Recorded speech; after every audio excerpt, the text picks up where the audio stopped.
Dios le bendiga a todos otra vez. Amén. Dios bendiga a todos los hermanos que desde diferentes países escuchan la palabra del Señor que predicamos aquí cada domingo. Gracias a todos aquellos que nos escriben, que nos hacen sus críticas constructivas, aquellos que nos felicitan. Esperamos pues que la gracia del Señor les cubra y que esta palabra siempre le ayude a crecer en el Señor. Hoy nuevamente estamos en un día muy especial aquí en la casa del Señor, la Iglesia de Dios, Valle de Bendición, en Guaynabo, Puerto Rico. Y estamos en el templo hoy, no solamente celebrándole al Señor, sino que hoy pues después del culto vamos a compartir esa bendición que todos los años nosotros celebramos un día. En Venezuela le llaman un día de comelata, aquí le decimos un día de confraternidad, donde todos comíamos. Antes comíamos todos juntos en la planta baja o levantábamos una carpa, pero por razones de COVID, que ya no podemos estar conglomerados ni sin mascarillas así, pues entonces pues lo hemos hecho hacer, como dicen, en el carry out. Así que hay unas hermanas que están en la parte de abajo trabajando en esto para servirle a cada cual, y cuando se acabe el culto, que cada cual pues pueda comer, se lo puede llevar para su casa. El que quiere a distancia pues comer allí lo puede hacer también, porque hay espacio. Y damos gracias al Señor a todas las cocineras, ¿verdad?, que se han esforzado por cocinar, a los que han dado una cosa, a los que han dado la otra. Dios bendiga, y lo hago en público, a mi hermana Merce, que mi hermana Merce es una mujer muy especial, que aunque no está con nosotros en este templo hace muchos años, es la que todos los años nos envía el arroz con dulce. Y esto hay que aplaudirlo y que todo el mundo lo sepa, que la hermana Mercedes es una hermana muy fiel a la obra del Señor y a esta iglesia. La amamos mucho. Lamentamos que no está con nosotros porque se mudó, pero gloria a Dios, pues ella siempre mantiene ese amor por esta congregación. Así que a todos, hermanos, en el día de hoy, que la gracia del Señor Jesucristo sea con ustedes. Que usted pueda, en el templo donde esté, en su casa donde esté, saber que Dios es real, que Dios nunca lo deja, Dios nunca lo abandona. El Señor está con nosotros. Lo invito ahora a que usted vaya a la palabra del Señor, porque vamos a predicar de ella. Y yo lo invito a que busque el Evangelio según San Juan. El Evangelio según San Juan, cuarto libro del Nuevo Testamento: Mateo, Marcos, Lucas, Juan.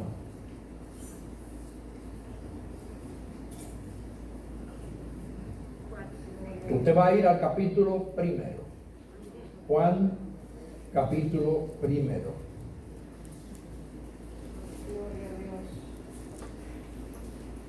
Amén. Damos siempre un momentito porque tenemos hermanos nuevos que no están muy relacionados con la Biblia y le da trabajo conseguirlo, y queremos que todo el mundo pues lo lea. Juan capítulo primero, versículos 38 y 39, es que es donde voy a dar lectura. Y lo leo a la gloria del Padre, del Hijo y del Espíritu Santo. Amén. Y volviéndose Jesús y viendo que le seguían, les dijo: ¿qué buscáis? Ellos le dijeron: Rabí, que traducido es maestro, ¿dónde moras? Les dijo: venid y ved. Fueron y vieron dónde moraba y se quedaron con él aquel día, porque era como la hora 10. Hasta ahí vamos a leer.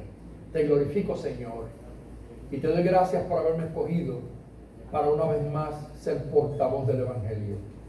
Yo te agradezco ese gran privilegio de predicar tu palabra y me pongo a tu disposición para que tú me utilices como un canal de bendición, y que toda palabra que salga por mi boca sea de edificación para este pueblo aquí presente y para que la distancia van a recibir tu palabra. Te lo pido en el nombre de Jesús. Amén. Puede sentarse y puede seguir glorificando al Señor. Quiero hablar en esta mañana bajo el tema: ¿qué buscáis? ¿Qué buscáis? Es una pregunta. El Evangelio de Juan, esta pregunta es la primera expresión que relata de lo que Jesús dijo. En este capítulo primero, fíjense cómo comienza la declaración de Juan diciendo la primera expresión de Jesús: ¿qué buscáis? A mí me llamó mucho la atención siempre que leo esta porción, porque esta pregunta que fue dirigida precisamente a unos discípulos de Juan, porque el relato bíblico nos enseña que este era el cumplimiento de unas palabras que ya Juan el Bautista había dicho.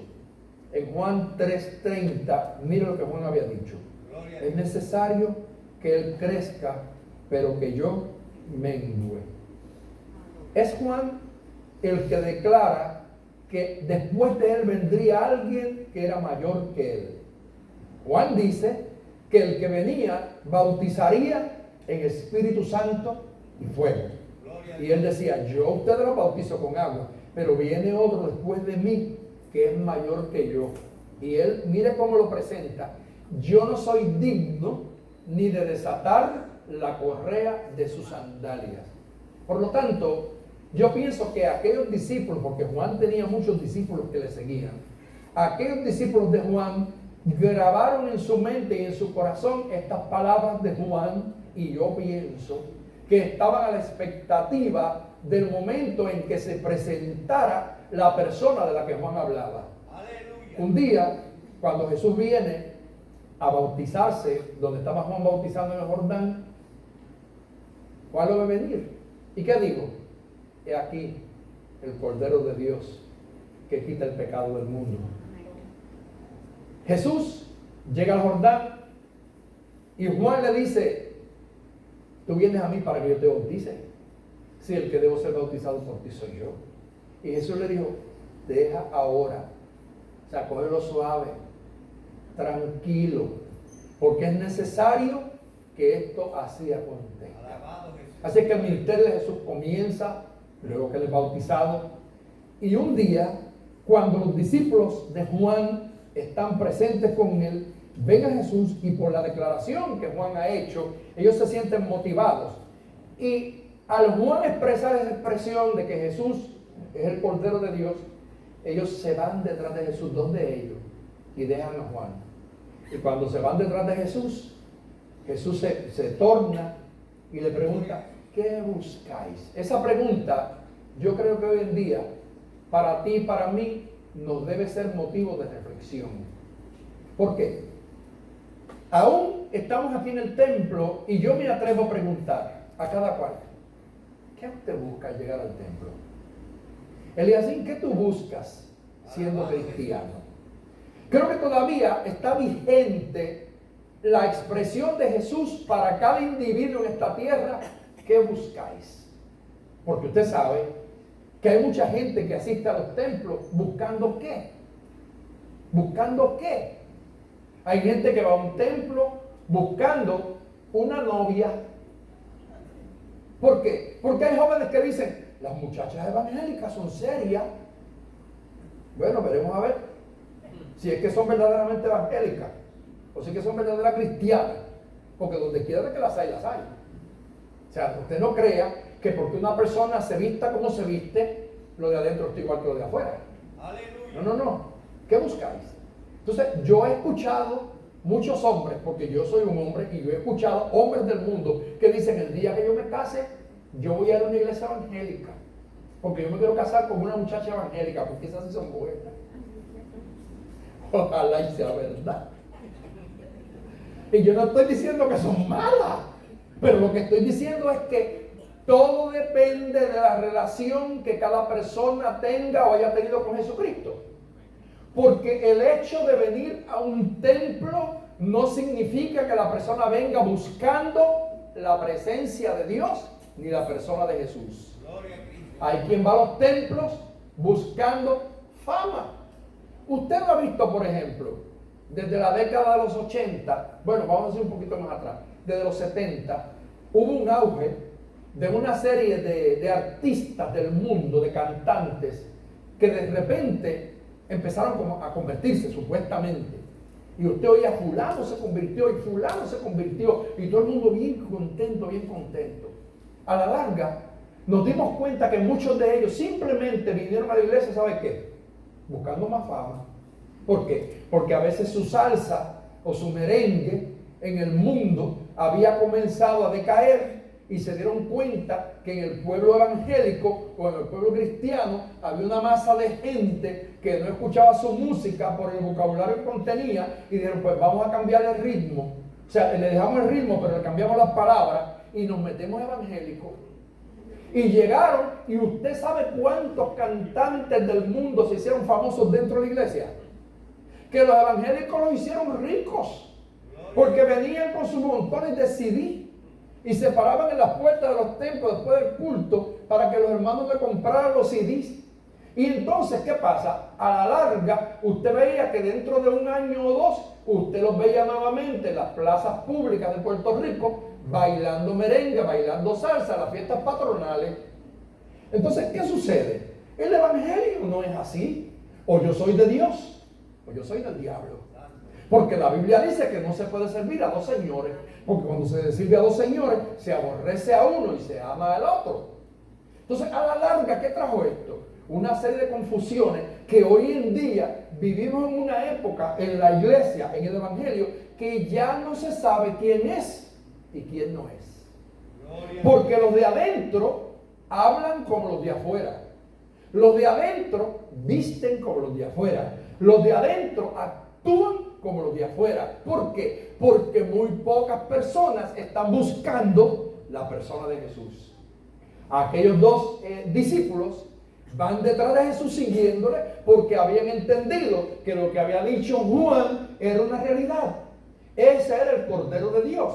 Y Juan había declarado que ya su tiempo se estaba terminando porque él tenía que menguar para que el Hijo de Dios creciera y que la manifestación plena de la gracia de Dios se hiciera una realidad. Entonces aquella gente entendía, ya terminó el tiempo de Juan. Oye, Juan es este ministro de Dios. Juan es el ejemplo de este ministro de Dios que reconoce cuándo debe de cesar y cuándo debe darle parte al que viene detrás de él. Usted sabe que muchas de las cosas que hoy en día han arruinado a mucha gente precisamente cuando llega el momento en que ellos saben que ya sus fuerzas no dan, que ya sus capacidades están limitadas, se sienten todavía en una posición de autoridad y de poder y no quieren delegar en nadie. No quieren que nadie los sustituya. Se creen que ellos son la última Coca-Cola del desierto. Y alguien decía ayer, recuerda que también hay Pepsi, que también hay CB2. O sea, que la Coca-Cola no es la única. Entonces, hay que entender que Juan el Bautista, sabiendo que su tiempo estaba terminando, preparó la mente de sus discípulos, de sus seguidores, para que dieran paso y apertura a aquel que verdaderamente estaban esperando, a Jesús, el Hijo de Dios. Ahora, cuando ellos le van siguiendo, Jesús le hace esta pregunta: ¿qué buscáis? Yo te pregunto a ti, hermano, en el día de hoy, ¿qué tú viniste a buscar aquí al templo? ¿Viniste a buscar la solución a un problema? Porque hay gente que viene al templo buscando la solución a un problema. Hay gente que llega al templo a buscar una sanidad divina. Hay gente que van a las iglesias porque tienen un problema económico, que no pueden pagar la luz y el agua y quieren que la iglesia le dé una ofrenda. Sí. Hay gente que va a la iglesia sinceramente por diferentes razones. Pero la pregunta y el tema de esta mañana es: ¿qué tú buscas al venir aquí? Porque tú y yo tenemos que entender lo que entendieron aquellos dos discípulos. Ellos estaban buscando al Mesías. Y la única razón por la cual alguien debe ir al templo es por buscar al Mesías.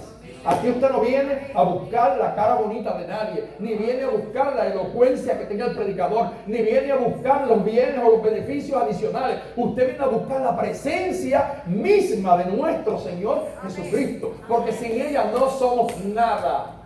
Así que todo aquel que va a la iglesia buscando otra cosa está muy equivocado. Jesús preguntó de esta forma.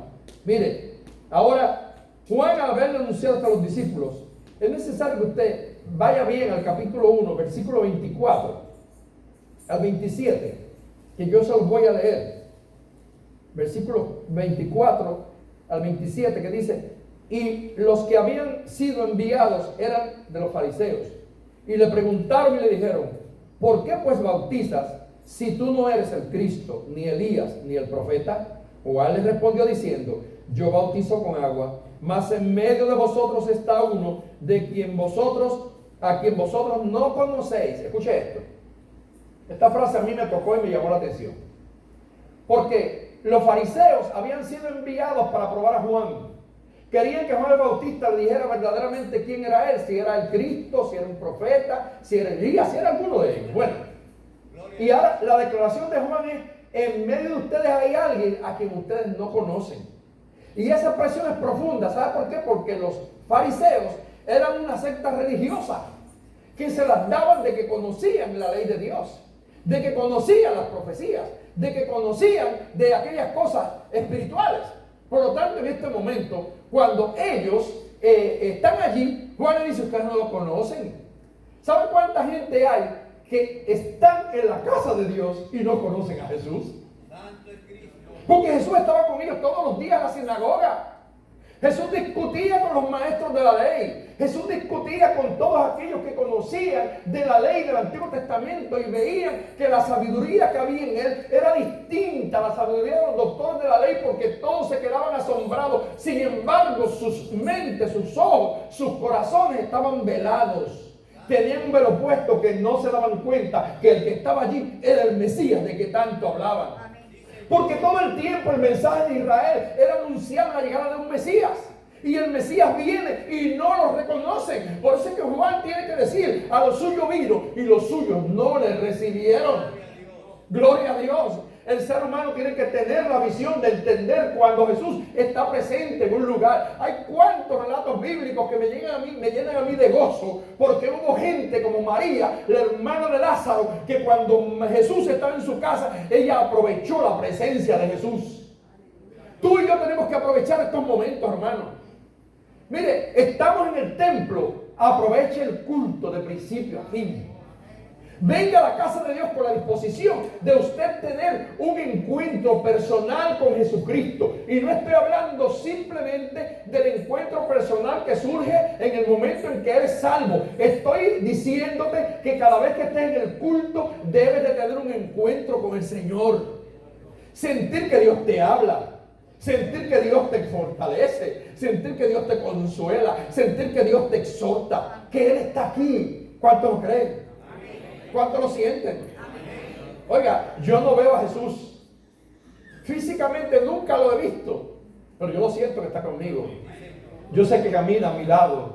Yo sé que hay momentos duros, momentos de angustia, de prueba. Pero yo lo entiendo, yo lo conozco. Él está conmigo. Y Juan le dice a aquella gente: mire, hay uno entre ustedes que ustedes no lo conocen. Ustedes no lo conocen. Gloria a Dios. Entonces, fíjense bien. Ahora, él dice: este es el que viene después de mí, el que es antes de mí, porque ahí está hablando de dos cosas. Cuando dice es antes de mí, Juan se está refiriendo a la divinidad de Jesús, de que Jesús era Dios hecho carne, porque era antes que él, porque todo lo que hay fue hecho por él.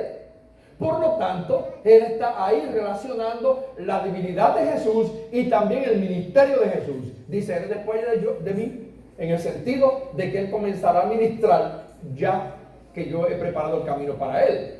Pero él es Dios, porque antes de mí ya él estaba. Aleluya. Gloria a Dios por nosotros conocer a Cristo. Porque Cristo es antes que Mita. Cristo es antes que Confucio. Cristo es antes que Buda. Cristo es antes que Mahoma. Cristo es antes que Alá. ¿Por qué razón? Porque Él es Dios hecho carne. Él es Dios hecho carne. Y por lo tanto, nosotros tenemos la certeza de su eternidad. A gloria al Señor por todos los siglos. Entonces, Él le dice: yo no soy digno de desatar la correa de su calzado. Estas cosas sucedieron en Betábara, al otro lado del Jordán, donde Juan estaba bautizando. Y luego el siguiente día es que Jesús vino y dijo: aquí el Cordero de Dios que quita el pecado del mundo. Qué maravilloso ese primer capítulo del libro de Juan. Qué maravillosa la descripción que está dando Juan el Bautista. Usted sabe que Juan el Bautista, yo prediqué ese mensaje una vez, tiene unos privilegios que muy pocos hombres han tenido. Y uno de los privilegios de Juan el Bautista fue que él pudo ver la manifestación de la Trinidad simultáneamente. No todo el mundo ha tenido ese privilegio. En el bautismo de Cristo, Juan tiene el cuerpo de Cristo en sus manos bautizándolo. Y en el preciso momento que tiene a Jesús en sus manos, la paloma del Espíritu Santo baja y se posa sobre el Espíritu Santo. Y al mismo tiempo la voz del Padre se oye en el cielo que dice: este es mi Hijo amado, en el cual tengo complacencia. ¡Qué privilegio tuvo Juan el Bautista!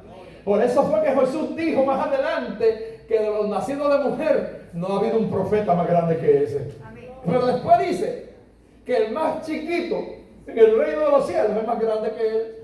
Está hablando de la humildad que debe tener un hombre de Dios. Juan el Bautista nos da el ejemplo de que verdaderamente, si tú quieres ser grande, tienes que ser pequeño primero. Así es que, ahora, Jesús pregunta: ¿qué buscáis?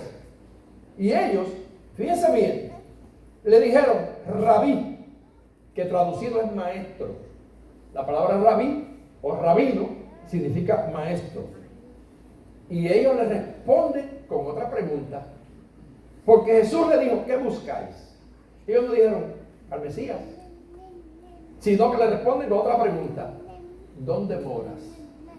Posiblemente cuando usted mira eso así por encima, como que no lo ve tan importante, pero la convicción que aquella gente tenía, ya la seguridad que los discípulos de Juan tenían en que Cristo era el que estaban esperando, les hizo a ellos preguntar: ¿dónde moras?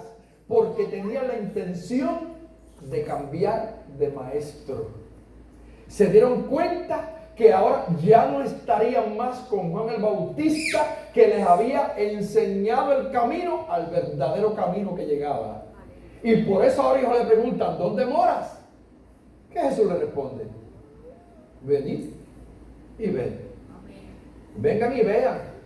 ¿Sabe qué es esto? Esto es un llamado. Esto es un reto que Dios nos hace a cada uno de nosotros, invitándonos a que vayamos hacia Él. Fíjense, a mí yo escribí por aquí algunas notas para que no se me olviden. Me parece todavía oír la voz de Jesús preguntando a los discípulos: ¿qué buscáis? Gloria a Dios. Me imagino al Señor hoy en día preguntando a los religiosos de este tiempo: ¿qué tú buscas en el templo? Me imagino que también Jesús en este momento está invitando a la gente a decirle: vengan y vean quién soy yo. Porque es que a Dios no se le sirve por la experiencia ajena. Usted sabe que hay gente que son cristianos por herencia. Y explico lo que quiero decir. Hay gente que nace en una iglesia y que porque papi y mami son cristianos, van al templo. Y dicen: no, yo soy pentecostal, o yo soy evangélico, o yo soy bautista, o yo soy católico, porque eso fue lo que me enseñaron los padres. Este venir y ver, que está hablando Jesús, lo que nos está diciendo es: esto es una experiencia personal. Esto no es cuestión de lo que te contó Juan.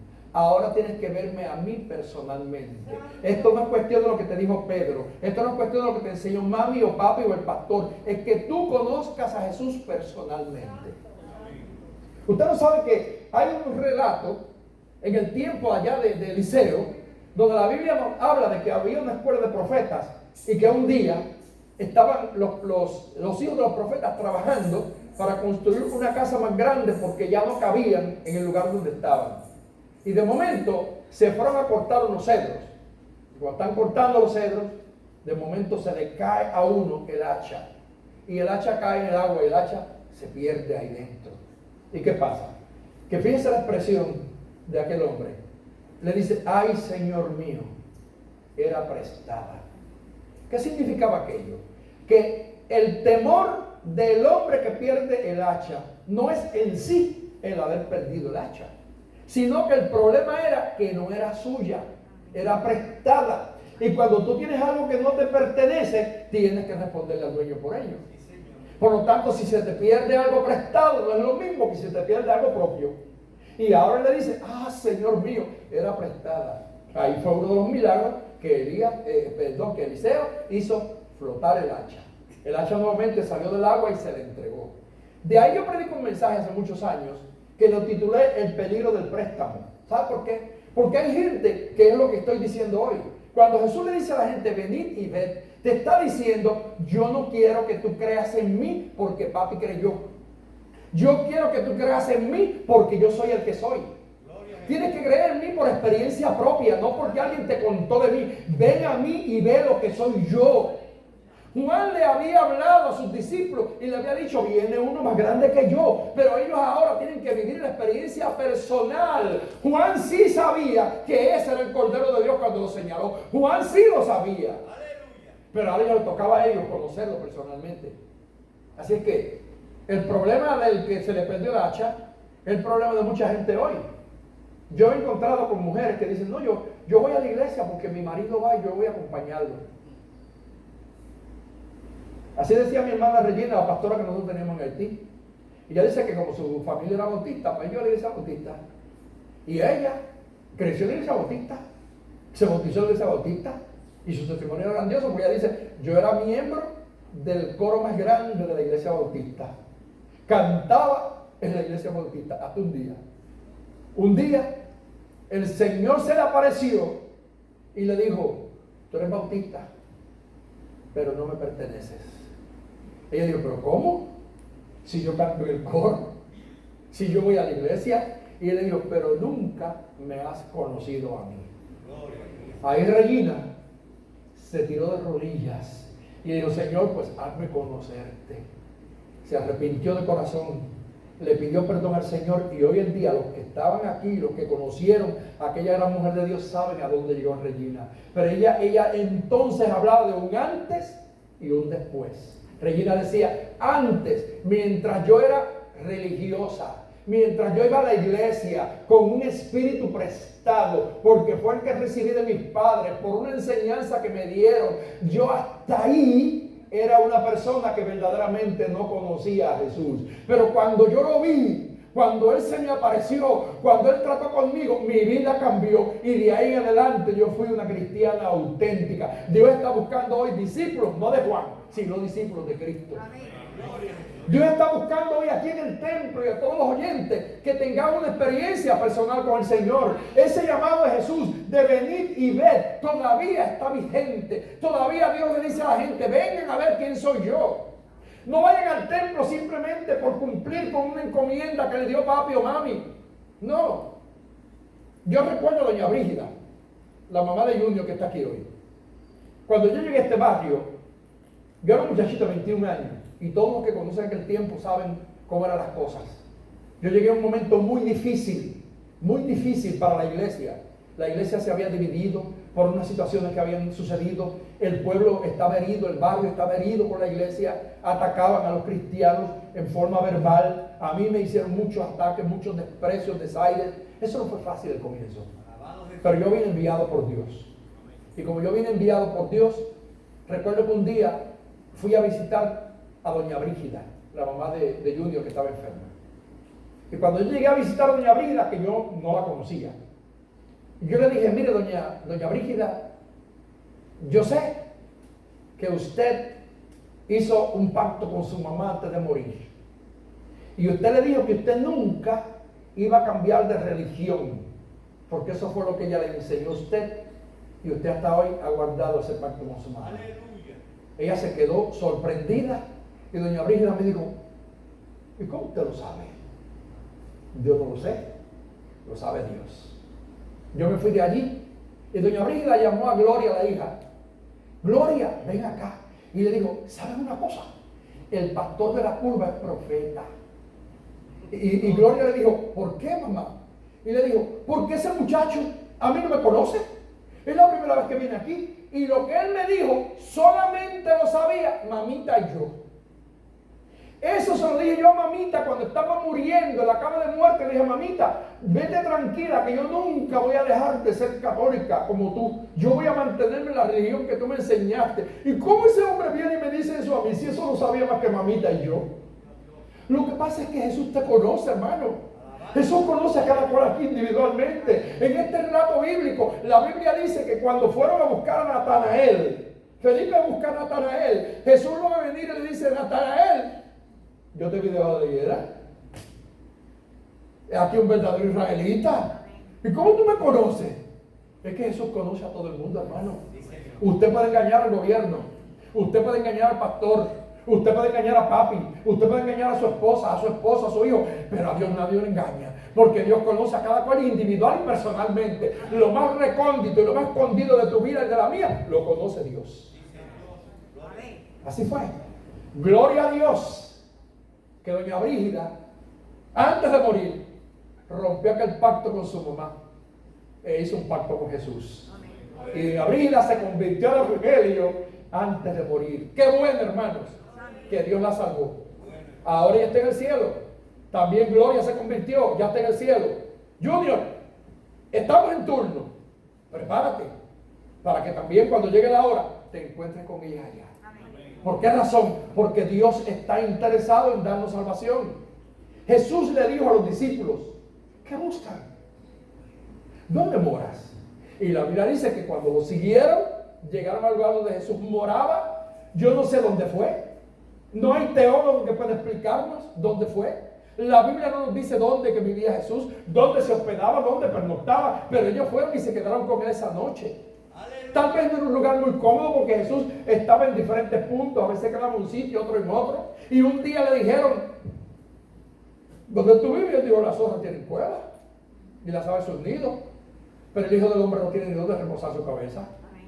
O sea, él no era un hombre pudiente, como dice de la prosperidad, porque los que predican prosperidad, yo oí uno de ellos un día diciendo que Jesús era tan millonario que por ser tan millonario tuvo que comprar a Judas de tesorero para que le cargara los chavos. Porque Jesús era tan millonario que tuvo que contratar o traer a un tesorero para que le cargara el dinero. Qué equivocado están. Jesús nunca se manifestó como rico, aunque era dueño del oro, de la plata, aunque era dueño del cielo y de la tierra. Siempre se mantuvo humilde, sencillo, y todo el tiempo sus mensajes fueron mensajes de humildad, mensajes de sencillez. Se sentó allí en el sermón del monte y empezó a hablar a la gente: bienaventurado este, bienaventurado el otro, bienaventurado el otro, y a todo el mundo le habló de amor, a todo el mundo le habló de paz. Por eso no le gustó el mensaje a la gente, porque querían que fuera un rey, un hombre de guerra, que provocara a los romanos, pero no, él vino a traer paz a este mundo. Y él dijo: mi paz os dejo, mi paz os doy, y yo no la doy como la da el mundo, porque la paz del mundo, los países las pelean matando gente. Usted no se da cuenta de las guerras que hay, cómo el espacio lleno de cosas nucleares, y como China con Estados Unidos con miedo, y Rusia con Estados Unidos con miedo, y cada país peleando con un miedo tremendo. ¿Por qué? Porque ellos quieren provocar una paz que nunca llegará, porque cuando ellos anuncien paz, vendrá destrucción repentina. Eso es lo que dice la Biblia. Y estamos ya llegando a ese tiempo donde las naciones se reúnen y están buscando el momento para ver cómo pueden proclamar una paz internacional, una paz que será programada, o sea, proclamada pero no vivida, porque ya la Biblia dice que vendrá destrucción repentina, porque estamos en el tiempo final. Si alguien no lo cree, es su problema, pero las señales del tiempo me dicen a mí que Cristo viene pronto. Y Jesús hoy sigue diciéndole a la gente: ¿qué tú buscas? ¿Me estás buscando a mí? ¿Usted ve cuánta gente hay hoy en día? Políticos de todos los países cayendo presos. ¿Por qué? Porque cada cual tiene una razón para buscar. La gente se mete a la política buscando una posición. Y después que tiene la posición, ¿para qué la tienen? Para robar. Es para buscar, para llenarse los bolsillos. Sí, hay gente que se mete a la droga. ¿Para qué? Porque quieren hacerse magnates, quieren traficar, quieren vender, quieren acabar con otros. ¿Y dónde termina? A la larga, ¿qué disfrutan? Porque la mayoría muere con un tiro, o con dos, o con tres. O la mayoría pasan el resto de sus días en una cárcel. ¿De qué le vale? ¿De qué le vale al hombre que engañara a todo el mundo y al fin perdiera su alma? Dice la Biblia. Ayer comentaba yo con los jóvenes de una publicación que han hecho de unos cantantes que se han levantado aquí en Puerto Rico, hablando del conejo malo, es uno de ellos, y otros más. Y cuando usted se pone a ver esas cosas que han hecho, todos ellos están involucrados en cosas con Illuminati. Están metidos con los Illuminati. Están metidos, han hecho hasta pactos con el diablo. Mire, yo ayer miraba y tal vez a lo mejor dice: no, es una changuería. Al Bad Bunny ese haciendo una señal así y diciendo: ya yo no vendo alma, yo compro alma, el que quiera tráigame. No arma, sino alma con L. Arma con L es una pistola, pero alma habla de espíritu, del alma del ser humano. Y él decía: el que quiera véndame el alma. ¿Para qué? Para entregársela al diablo. ¿Usted no cree? ¿Usted no cree usted cree que es normal que eran unos muchachos que no eran ni conocidos, que nadie sabía quiénes eran, que aparecieron de un día para otro y que en cuestión de meses, hoy en día son famosos internacionalmente. Perdónenme, pero yo soy casi haitiano. Y como yo he vivido 45 años de mi vida en el pueblo haitiano, yo conozco lo que es la negociación con almas. Porque a mi propia cabeza, a este viejo que está aquí, le pusieron precio en Haití. Y se reunieron 3 brujos e hicieron una ceremonia porque alguien dizque me vendió. ¿Por qué me vendió? Porque me robó. Y yo lo saqué de mi casa porque en mi casa no viven los ladrones. ¡Aleluya! Y convocó 3 brujos poderosos en Haití e hicieron una ceremonia donde ofrecieron sangre. No sé cuántos mataron, pero ofrecieron sangre humana para comprar mi alma. Y me lo dijo Dios a mí por varias personas. Yo hasta dudé. Caí en el proceso de mi muerte, que todos ustedes conocen, 2 años encamado con la cirrosis hepática crónica. Y durante ese proceso yo entendí cosas que nunca había visto. Y vi cómo llegaban a mi casa, mientras yo estaba en la cama, llegaban los espíritus, llegaban los demonios y me decían: venimos ahora a vengarnos de ti por el daño que nos has hecho. Me decían: venimos enviados de Haití porque fuerzas superiores nos envían para arrancarte la vida, porque fuiste vendido y por ti se derramó sangre humana. Pero yo estoy aquí porque a mí me compró Cristo con la sangre del Calvario. Y al que Cristo compró con la sangre del Calvario no está a la venta, no está en oferta, no, hermano, no está en subasta. Ya tú fuiste comprado por la sangre del Cordero. Y una vez que tú fuiste comprado con la sangre del Cordero es porque conociste al verdadero Jesús. Y porque tienes una experiencia personal con Cristo. Yo te invito en el día de hoy a todo el que está aquí y a todo el que me oye: ten una experiencia personal con Cristo. No seas cristiano porque papi lo es o porque mami lo es. Sé cristiano porque te nace del alma, porque tienes una experiencia personal. Tienes que venir tú y ver. Ven y ve para que veas la grandeza del Señor. Gloria a Dios. Hay que ver lo que el Señor hace. Aleluya. Así que en Haití se hace esto. Se hacen negociaciones donde se mata gente. Ayer mismo veía un video que publicaron de un policía que era amigo de una comerciante. Le compraba y la comerciante lo trataba muy bien, aparentemente, en algo que le pidió ella. La comerciante no lo complació y ¿sabe qué hizo? La vendió. Y ayer estaba en Revoluz. En Haití vi yo la gente protestando frente a un palacio, un cuartel de la policía, pidiendo la cabeza de ese policía. ¿Por qué razón? Porque habían matado a la mujer y se la habían llevado a una ofrenda satánica, a entregársela como ofrenda a Satanás. Esto no es fácil, hermanos, eso no es fácil. Hay de esos jóvenes que se han metido a jugar con lo que ellos no saben.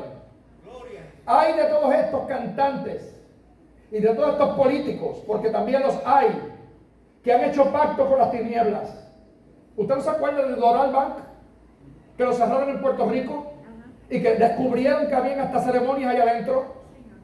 Y aquí en Puerto Rico hay montones de políticos que van a consultar a brujos. Yo recuerdo un día, estaba yo en el mismo Haití saliendo en el aeropuerto. Y de momento me encontré con uno de los trabajadores de los que chequeaban en la aduana.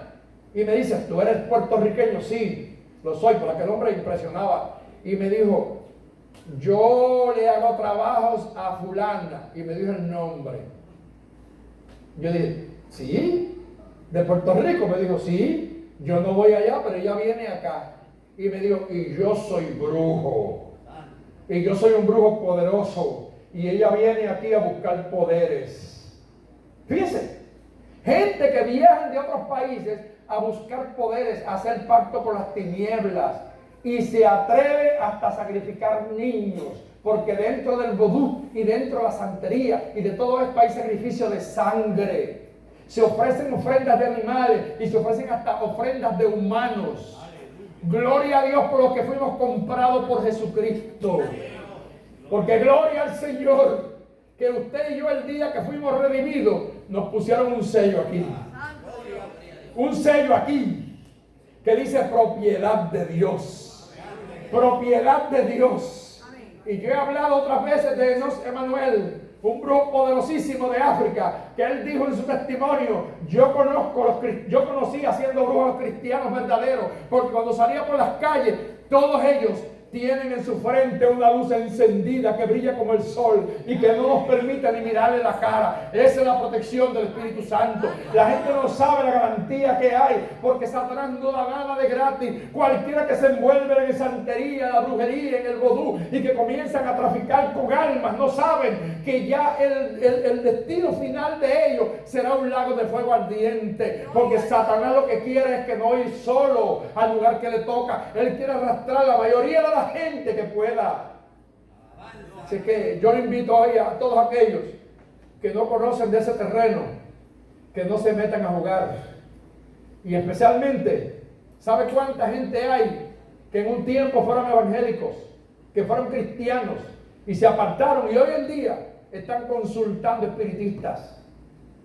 Y yo sé de muchos que fueron cristianos y se pasan yendo que le lean la mano y se pasan consultando la ouija. Todo eso es diabólico, todo eso es satánico. Bregar con todo eso es abrir puertas a la oscuridad, y cuando tú abres puertas a la oscuridad te envuelve, y hay del que es envuelto por las tinieblas, porque la Biblia habla referente a Satanás y dice que a sus presos nunca le abre la cárcel.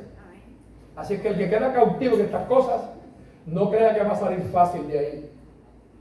Estando yo en mi casa, porque siempre las dudas vienen, ¿ves? Cuando a mí Dios envió a la primera persona a mi casa aquí, que me dijo: mira, se reunieron 3 brujas en Haití y consultaron para matarte. Yo pensé, yo dije, bueno, es que como la gente sabe que yo voy mucho a Haití, pues a lo mejor están pensando eso. Porque uno como humano a veces duda, ¿verdad? Pero ¿qué pasa? Que al otro día, de madrugada, me llama una persona y me dice: Eliacín, a las 4 de la mañana me levantó el Señor y me puso a orar por ti. Y me dijo: llámele así y dile que 3 brujos convocaron en Haití para matarlo. Ahí yo me di cuenta que esto era confirmación de lo primero. Recuerdo que la primera persona que llegó a casa del mensaje se paró frente a él y no quiso ni entrar. De la puerta del carro me dio el mensaje y me dijo: y para que tú sepas que Dios te está hablando, esta semana se te daña el carro, se daña el carro tuyo, el de tu hijo y la guagua de la iglesia. Así fue. Los 3 señales esa semana, y esto es de Dios. Esto es un aviso para que yo no dude. Pasó todo lo que pasó. Aquí estoy de pie, porque su presencia estuvo conmigo en todo mi proceso. Porque fueron días de guerra y de batalla las que yo pasé en mi proceso de enfermedad. Pero después que me levanté, recuerdo como ahora que para Dios, que se me fuera cualquier duda de la lucha que había contra mi alma, estaba en mi casa, se me dañó la planta de luz cuando después del huracán, y vino un joven a arreglarme la planta. Y cuando yo estoy doblado, o sea, está doblado en el piso y yo estoy de pie, está arreglando la planta, y de momento se me queda mirando así y me dice: mire, a la verdad que usted, Satanás, lo odia, porque por usted derramaron sangre humana. Y yo le dije: ¿y cómo tú sabes eso? Y me dijo: porque Dios habla conmigo y Dios acaba de decírmelo. ¿Qué es eso? Hoy en día usted ve gente que suben como la espuma. No eran nada, no eran nadie, y de momento subieron. La gente dirá: ay, como Dios no bendice. No están bendecidos. Por el contrario, están bajo maldición.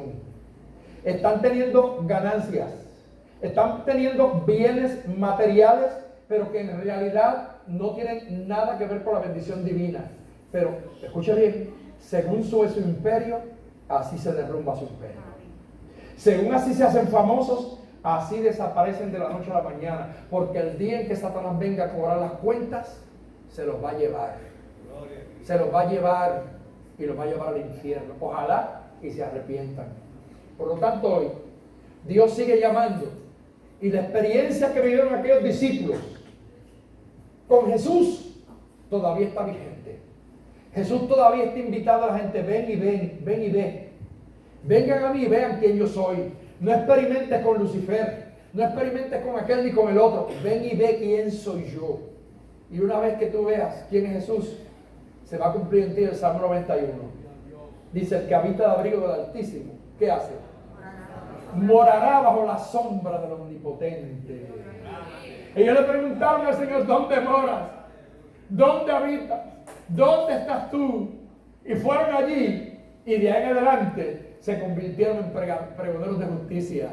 Hombres de Dios que predicaron el Evangelio a cientos y miles de almas. Muchos de ellos no tuvieron mucha fama, no fueron muy conocidos como Andrés, porque Pedro sí, fue un baluarte que todo el mundo lo escucha, pero de Andrés no se habla mucho. No se habla en la Biblia de que Andrés predicó mensajes, no se habla de que Andrés hizo muchos milagros, pasó ahí como un héroe anónimo, pero mire, Andrés fue el primero, y Andrés fue el que llevó a Pedro. O sea, esto no es cuestión de quién llegó primero, es cuestión de lo que Dios tiene contigo. Sí, sí. Y luego siguió llegando el Felipe, y luego siguió llegando Natanael, y uno trajo al otro. ¿Quién iba a pensar que aquel Pedro, que no creía mucho, se iba a convertir en el primer pastor de la iglesia cristiana? ¿Quién iba a decir que aquel Pedro se iba a convertir en un ganador de almas cuando el día de Pentecostés predicó y 3,000 almas aceptaron a Jesús? Y luego en el pórtico de Salomón predica su segundo mensaje y 5,000 almas se convierten. ¿Sabe lo que es esto? Con 2 predicaciones, 8,000 almas se convirtieron en el Evangelio. Y decía alguien los otros días, y hoy en día hay que predicar 8,000 veces para que un alma se convierta. En 2 mensajes, 8,000 se convirtieron. Y hoy en día verdaderamente a veces tienen que predicar 8,000 mensajes a ver si alguien se convierte, porque la gente no quiere venir a ver quién es Jesús.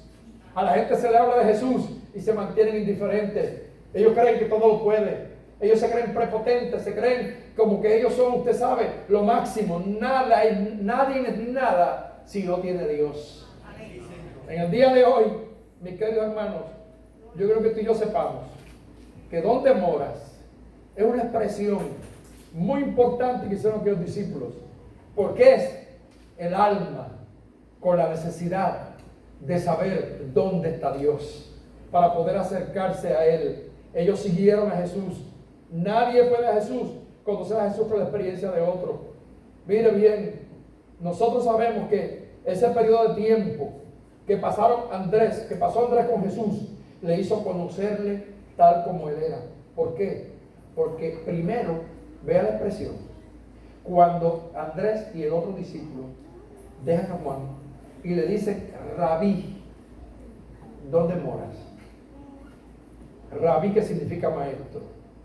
Pero cuando Andrés se encuentra con Pedro, ya no le dice encontrar Rabí. Ahora le dice encontré al Mesías. Ese periodo de tiempo entre las 4 de la tarde, porque la Biblia dice que era como la hora 10:00, a las 4 de la tarde se fue Andrés a donde estaba Jesús y pasó la noche con él. ¿Sabe Dios todo lo que pasó allí aquella noche? ¿Qué experiencias tan profundas tienen que haber vivido aquellos 2 discípulos de Juan en la presencia del mismo Mesías?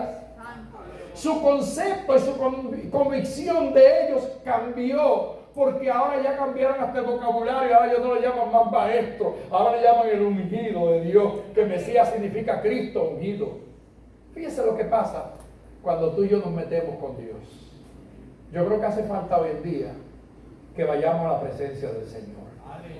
En el tiempo que yo me crié, cuando se predicaba el evangelio auténtico, y no es que el de hoy no lo sea, pero se predicaba el que hoy en día llaman rajatabla.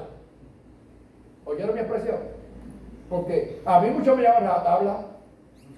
Tú eres un predicador rajatabla, porque tú todavía predicas en contra de esto, y lo seguiré hasta que me muera, punto. Porque mis convicciones con Dios nadie me las quita. Mi experiencia con Dios nadie me las quita. ¿Usted cree que esos días de ayuno y de oración que yo pasé en la presencia del Señor, sin comer, sin beber, solito con Dios, no me hicieron conocerlo mejor? Sí, porque cuando tú moras con Él, tienes oportunidades de que Él te revele cosas inmensas y gloriosas. Yo no sé, los hermanos nuevos, o sea, los hermanos más viejitos aquí, los que se acuerdan aquella vez que estábamos todavía en casa de Chelo, y dando el culto en casa de Chelo, yo salí de un ayuno de 3 días y 3 noches en oración, Y cuando llegué a aquella marquesina, el Señor me dijo a mí: vas a predicar sobre el cielo nuevo y tierra nueva. Y después, ¿sabe cuánto? Alrededor de 6 a 7 domingos predicando de ese tema. Dios me daba cada domingo un mensaje. Vimos la gloria del Señor.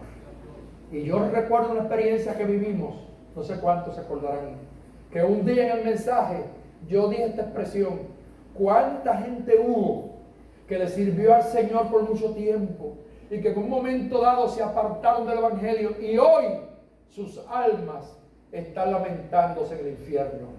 Hermanos, cuando yo dije esa expresión, se oyó en la profundidad de la tierra un lamento. ¡Ay! Y cuando yo escuché aquello, a mí casi se me cae el micrófono de la mano. Yo me quedé como mudo. Yo no sé cuántos recuerdan aquel día. Y yo recuerdo que yo dije: hermano, lo que yo he oído.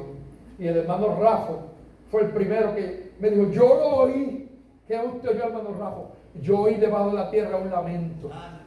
Yo oí gritos allá abajo. Dios confirmando lo que había pasado. Porque la palabra de Dios es real. El evangelio no es juego. La gente se cree que esto es un chiste. El infierno no es un juego. El infierno es real. Hoy en día no quieren que se predique de esto, porque eso es que no, Dios es un Dios que es todo amor. La Biblia me dice a mí que Dios es amor, pero también dice que Dios fue consumidor.